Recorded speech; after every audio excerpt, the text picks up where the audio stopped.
Halo semuanya, selamat datang di ringkasan visual kita. Nah, pernah nggak sih kalian lagi baca buku, baru juga satu halaman, tiba-tiba tangan udah otomatis ngecek HP? Kalau iya, tenang, kalian sama sekali nggak sendirian. Hari ini kita bakal membedah tuntas sains di balik kenapa otak kita seakan-akan kehabisan fokus di era digital ini, dan pastinya gimana cara ampuh buat merebut kembali fokus tersebut. Yuk, kita mulai? Coba tebak angka ini, 2617. Yap, menurut riset dari Discount, 2617 kali itulah rata-rata seseorang nyentuh layar HP-nya dalam satu hari. Gila banget kan? Dari kita melek mata sampai mau merem lagi, layar terus yang dipegang. Tapi dengerin ya, kalau kalian merasa bersalah soal ini, please jangan. Ini tuh bukan karena kalian kurang disiplin atau lemah tekad, sama sekali bukan. Sebenarnya, sistem saraf kalian itu cuma bereaksi dengan sangat wajar terhadap lingkungan digital yang, ya, udah nggak wajar ini. Nah, yang sangat menarik dari slide ini adalah coba kita dengerin pengakuan jujur dari balik layarnya Silicon Valley. Evan Sharp, mantan petinggi Pinterest, secara terang-terangan bilang kalau fitur gulir tanpa batas atau infinite scroll itu sebenarnya terinspirasi langsung dari mesin slot di kasino. Masuk akal banget kan? Platform-platform digital ini menggunakan sains perilaku dengan memberikan kita hadiah acak yang nggak bisa ditebak, cuma buat ngunci perhatian kita. Singkatnya, kita tuh pada dasarnya lagi bawa-bawa mesin slot di kantong kita setiap hari. Oke, sekarang kita masuk ke bagian 1, rahasia gelap hormon dopamin. Bukan tentang kebahagiaan, melainkan perburuan. Kita sering banget kan dengar dopamin itu disebut sebagai hormon kebahagiaan.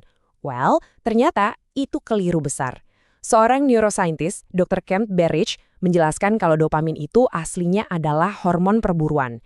Dialah biang keladi yang nyiptain rasa gatal dan penasaran untuk sekedar ngecek notifikasi di layar kita. Dopamin ini nggak ngasih kita kebahagiaan, teman-teman.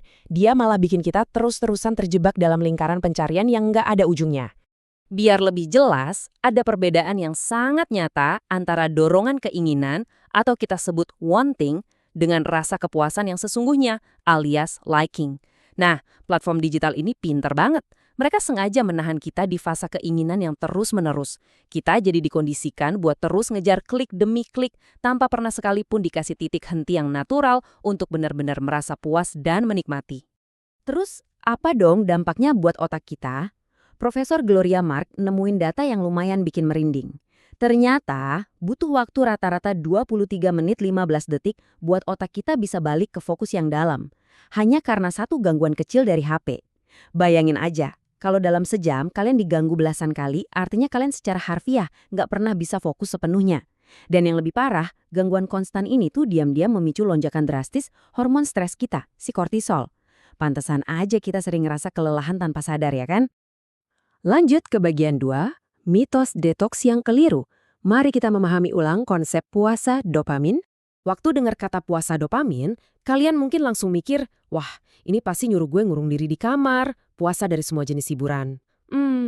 Dr. Cameron Sepa, pencetus konsep ini, malah sangat menentang mitos ekstrim di internet itu. Definisi aslinya tuh sebenarnya jauh lebih simpel. Ini adalah puasa dari perilaku atau kebiasaan bermasalah yang sifatnya impulsif. Jadi ini sama sekali bukan tentang menyiksa diri sendiri. Tujuannya murni buat mengatur ulang atau ngeriset kepekaan otak kita terhadap hiburan-hiburan instan. Nah, kalau kalian lihat di layar ini, gimana sih cara ngeriset otak itu? Jawabannya ada di mindfulness atau kesadaran penuh. Dan ini bukan sekedar tren kesehatan biasa loh. Berdasarkan data neuroimaging dari Dr. Sarah Laser, latihan mindfulness selama 8 minggu itu terbukti secara saintifik bisa mengubah fisik otak kita. Lihat deh, pusat stres di otak kita, yaitu amigdala, kepadatannya benar-benar menurun.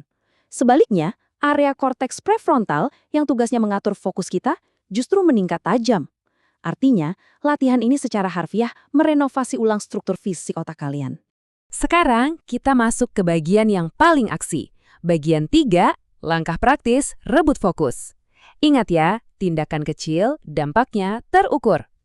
Tenang. Kalian nggak perlu merombak total gaya hidup kok buat ngerasain manfaatnya.